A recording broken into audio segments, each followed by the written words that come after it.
ಬೇಕೇ ಬೇಕು, ಬೇಕೇ ಬೇಕು. ಜಿಂದಾಬಾದ್ ಜಿಂದಾಬಾದ್, ಜಿಂದಾಬಾದ್ ಜಿಂದಾಬಾದ್, ಬೇಕು ನ್ಯಾಯ ಬೇಕು, ಬೇಕೇ ಬೇಕು, ನ್ಯಾಯ ಬೇಕು, ಎಲ್ಲವರೆಗೆ ಹೋರಾಟ, ನ್ಯಾಯಕ್ಕಾಗಿ ಹೋರಾಟ, ನ್ಯಾಯ ಬೇಕು.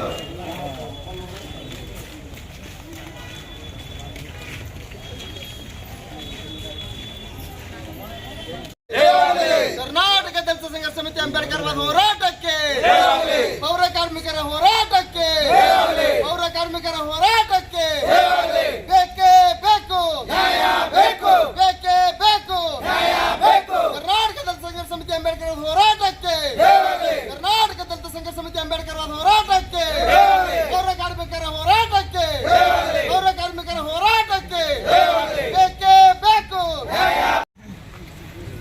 ನಮಸ್ಕಾರ.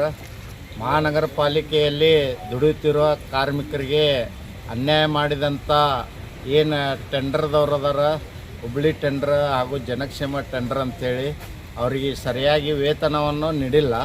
ಮತ್ತು ಸುಮಾರು ಒಂದು 50 ಜನ ಅವರು ಎಷ್ಟಪ್ಪ ಅಂದ್ರೆ ಒಂದು 3 ವರ್ಷದಿಂದ ದುಡ್ಕೊತದಾರ. ಇಲ್ಲೇ ಅದಾರ, ಹೆಣ್ಮಕ್ಳು ಅದಾರ, ಗಂಡ್ಮಕ್ಳು ಅದಾರ. ಅವ್ರು 3 ವರ್ಷದಿಂದ ಅವ್ರಿಗೆ ಕೆಲಸ ತೊಗೊಂಡಾರ, ಪೇಮೆಂಟ್ ಕೊಟ್ಟಾರ, ಅವ್ರದ್ದು PF ESI ಎಲ್ಲನೂ ಭರ್ನಾ ಮಾಡ್ಯಾರ. ಈಗ ಏಕಾಏಕಿ ಅವ್ರನ್ನ ಕಿತ್ತಾಕುವಂಥ ಕೆಲಸ ಮಹಾನಗರ ಪಾಲಿಕೆ ಆಯುಕ್ತರ ನಜರಿಗೆ ಐತೋ ಇಲ್ಲೋ ಗೊತ್ತಿಲ್ಲ, ಕಿತ್ತಾಕುವಂಥ ಕೆಲಸ ಟೆಂಡರ್ದವ್ರು ಮಾಡ್ಯಾರ. ಅದಕ್ಕೆ ಈಗ ಆಲ್ರೆಡಿ ಒಂದು 2 ಸಲ ಅವರಿಗೆ ಮಹಾನಗರ ಪಾಲಿಕೆ ಆಯುಕ್ತರಿಗೆ ಅವರೆಲ್ಲ ಹೆಣ್ಮಕ್ಳು ಹೋಗಿ ಭೇಟಿಯಾಗ್ಯಾರ. ನಾವು ಹೋಗಿ ಭೇಟಿಯಾಗಿ ಮನವಿ ಮಾಡ್ಯೇವು. ಆಯಿತು, ಮುಂಬರೋ ದಿನಗಳಲ್ಲಿ ಮತ್ತೆ ಅವ್ರನ್ನ ತೊಗೋತೀವೋ ಅನ್ನೋವಂಥ ಭರವಸೆ ಕೊಟ್ಟಾರ. ಮುಂಬರುವಂಥ ದಿನಗಳಲ್ಲಿ ತೊಗೋತಿರೋ ಬಿಡ್ತಿರೋ, ಆದರೆ ಈ ಕಿತ್ತು ಯಾಕೆ ಹಾಕಿರಿ? 3 ವರ್ಷದಿಂದ ದುಡ್ಕೊಂಡಾರ.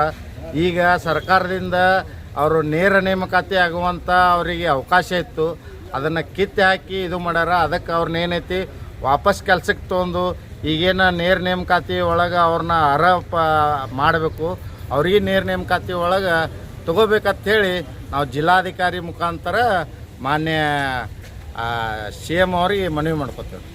ಸರ್ ಶಂಕರ್ ಚಲವಾದಿ, ಮಹಾನಗರ ಪಾಲಿಕೆ ಅಧ್ಯಕ್ಷರು, Vijayapura. Okay, thank you. Karnataka Dalit Sangharsha Samiti Ambedkar ವಾದ ವಿಜಯಪುರ ಜಿಲ್ಲೆ ವತಿಯಿಂದ ಪ್ರೊಫೆಸರ್ ಬಿ ಕೃಷ್ಣಪ್ಪನವರ 79ನೇ ಜನ್ಮದಿನಾಚರಣೆ ಆಚರಣೆ ಮಾಡಲಾಯಿತು ಅದ್ದೂರಿಯಾಗಿ.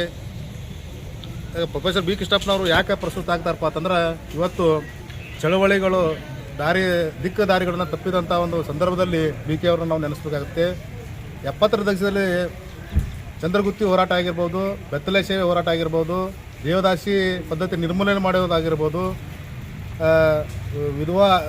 ಇವರಿಗೆ ವಿವಾಹ ಮಾಡುವಂಥದ್ದಾಗಿರ್ಬೋದು, ಎಲ್ಲ ಹೋರಾಟಗಳನ್ನು ಪ್ರೊಫೆಸರ್ ಬಿ ಕೃಷ್ಣಪ್ಪನವರು ತಮ್ಮ 70ರ ದಶಕದಲ್ಲಿ ಮಾಡಿದಂಥ ಕೀರ್ತಿ ಅವ್ರಿಗೆ ಸಲ್ಲುತ್ತೆ. ಆ ಕಾರ್ಮಿಕರ ಹೋರಾಟ, ಕಾರ್ಮಿಕರ ಬಗ್ಗೆ ವಿಶೇಷವಾದ ಪ್ರೀತಿಯನ್ನು ಹೊಂದಿದವರು ಪ್ರೊಫೆಸರ್ ಬಿ ಕೃಷ್ಣಪ್ಪನವರು. ಮಲಹೊರುವ ಪದ್ಧತಿ ಇತ್ತು ಅವಾಗ. ಕೈಲೇ ಮಲವನ್ನು ತುಂಬಿ ಅದನ್ನು ತಲೆ ಮೇಲೆ ಇಟ್ಕೊಂಡು ಅದನ್ನು ಊರ ಹೊರಗೆ ಸಾಗಿಸುವಂಥ ಕೆಲಸ ಪೌರ ಕಾರ್ಮಿಕರು ಮಾಡ್ತಾಯಿದ್ರು. ಅದರ ವಿರುದ್ಧವಾಗಿ ಪ್ರೊಫೆಸರ್ ಬಿ ಕೃಷ್ಣಪ್ಪನವರು ಚಳವಳಿ ಕಟ್ಟಿ ಅದನ್ನು ಮಲಹೊರುವ ಪದ್ಧತಿಯನ್ನು ನಿಷೇಧನ ಜಾರಿಗೆ ಹೊಡೆದಾಕ್ತಾರೆ. ಹಾಗಾಗಿ ಇವತ್ತು ಬಿ ಕೃಷ್ಣಪ್ಪನವರು ನೆನೆಯುವಂಥ ಸಂದರ್ಭದಲ್ಲಿ ಇವತ್ತು ಮಹಾನಗರ ಪಾಲಿಕೆಯ ಒಂದು 60 ಏನು ಪೌರ ಕಾರ್ಮಿಕರು ಅದಾರ, ಅವರನ್ನು ಒಂದು ಕೆಲಸದಿಂದ ಕಿತ್ತಾಕೋದ್ರ ಮೂಲಕ ಒಂದು ಅನ್ಯಾಯ ಆಗಿದೆ. ಅದು ಯಾಕೆ ತೆಗೆದಾರೆ ಇನ್ನೂವರೆಗೆ ಮಾಹಿತಿ ಗೊತ್ತಾಗಲಿಲ್ಲ. ಸುಮಾರು 3 ತಿಂಗಳದ ಆಯಿತು ಅವ್ರ ಪೇಮೆಂಟ್ಗಳನ್ನು ಏನೋ ಹುಬ್ಬಳ್ಳಿ ಟೆಂಡರ್ದವ್ರೇನೋ ಮಾಡಿಲ್ಲ ಅಂತ ಇಷ್ಟಿಂದ 60 ಬಂದಿದ್ದು, ಅದು ಒಂದು ಇದು ಇದೆ, ಅವ್ರ ವಾದ ಇದೆ. ಹಾಗಾಗಿ ಇವತ್ತು ನಾವು ಪೌರ ಕಾರ್ಮಿಕರು ಅಂದರೆ ನಾವು ಪ್ರೊಫೆಸರ್ ಬಿ ಕೃಷ್ಣಪ್ಪನ ಪ್ರಸ್ತುತ ಅನ್ಕೋಬೇಕಾದ್ರೆ ನಾವು ಒಂದು ಚಳವಳಿಯ ಒಂದು ದಿಕ್ಕಿನ ತೊಗೊಂಡು ಹೋಗ್ಬೇಕಾಗ್ತದೆ ಒಂದು ಕಡೆ. ಹಾಗಾಗಿ ಇವತ್ತು ಪೌರ ಕಾರ್ಮಿಕರ ಒಂದು ಅವರ ಬೇಡಿಕೆ ಈಡೇರಿಕೆಗಾಗಿ ನಾವು ಜಿಲ್ಲಾಧಿಕಾರಿಗಳ ಅವರ ಜೊತೆ ಸಂವಾದ ಮಾಡಿ ಅವರ ಬೇಡಿಕೆಗಳನ್ನು ಅಂದರೆ ನೇರ ಪಾವತಿಯಲ್ಲಿ ಏನಪ್ಪ ಚಾಲಕರು, ಸ್ಯಾನಿಟೈಸರು, ಸೂಪರ್ವೈಸರ್ಗಳು ಮತ್ತು ಲೋಡರ್ಸ್, ಕ್ಲೀನರ್ಸ್ಗಳನ್ನು ನೇರ ಪಾವತಿಯಲ್ಲಿ ಮಾಡಬೇಕಂತ ಹೇಳಿಂದ 2/6/2026ರಿಂದ ನೋಟಿಫಿಕೇಶನ್ ಜಾರಿಯಾಗಿದೆ. ಇನ್ನೂ ಆದರೂ ಕೂಡ ಜಿಲ್ಲಾಡಳಿತ ಅದರ ಬಗ್ಗೆ ಯಾವುದೇ ರೀತಿಯ ಕ್ರಮಗಳನ್ನು ಕೈಗೊಂಡಿಲ್ಲ. ಹಾಗಾಗಿ ಏನು ಪೌರ ಕಾರ್ಮಿಕರು ಸುಮಾರು 500ರಿಂದ 600 ಜನ ಪೌರ ಕಾರ್ಮಿಕರಿದ್ದಾರೆ. ಇಲ್ಲಿ ಚಾಲಕರು, ವಾಹನ ಚಾಲಕರು, ಲೋಡರ್ಸು, ಕ್ಲೀನರ್ಸು ಅವರಿಗೆ ನ್ಯಾಯ ಕೊಡಿಸುವಂಥ ನಿಟ್ಟಿನಲ್ಲಿ ದಲಿತ ಸಂಘರ್ಷ ಸಮಿತಿ ಯಾವತ್ತೂ ಬದ್ಧವಾಗಿರುತ್ತೆ. ಹಾಗಾಗಿ ಜಿಲ್ಲಾಧಿಕಾರಿಗಳ ಬಂದರೆ ಅವ್ರಿಗೆ ಜೊತೆ ಒಂದು ಚರ್ಚೆಯನ್ನು ಮಾಡಿ ಮುಂದಿನ ಒಂದು ಅವ್ರಿಗೆ ಗಡುವು ಕೊಟ್ಟು ಒಂದು 15 ದಿವಸ ಗಡುವು ಕೊಟ್ಟು ಮುಂಬರುವ ಏನು ಹೋರಾಟದ ರೂಪುರೇಷೆಗಳನ್ನು ನಾವು ಮಾಡಬೇಕಾಗತ್ತೆ ಇಲ್ಲಿ. ಹಾಗಾಗಿ ನಾವು ಡಿ ಸಿ ಅವ್ರ ಜೊತೆ ನಾವು ಒಂದು ಸಂವಾದ ಮಾಡಬೇಕಾಗತ್ತೆ. ಸರ್ ತಮ್ಮ ಹೆಸರು? ಸಂಜು ಕಂಬಾಗಿ, ಕರ್ನಾಟಕ ದಲಿತ ಸಂಘರ್ಷ ಸಮಿತಿ ಅಂಬೇಡ್ಕರ್ ಆದ ಬೆಳಗಾವಿ ವಿಭಾಗ ಸಂಚಾಲಕರು. Thank you. ಯಾ ನಮಸ್ತೆ.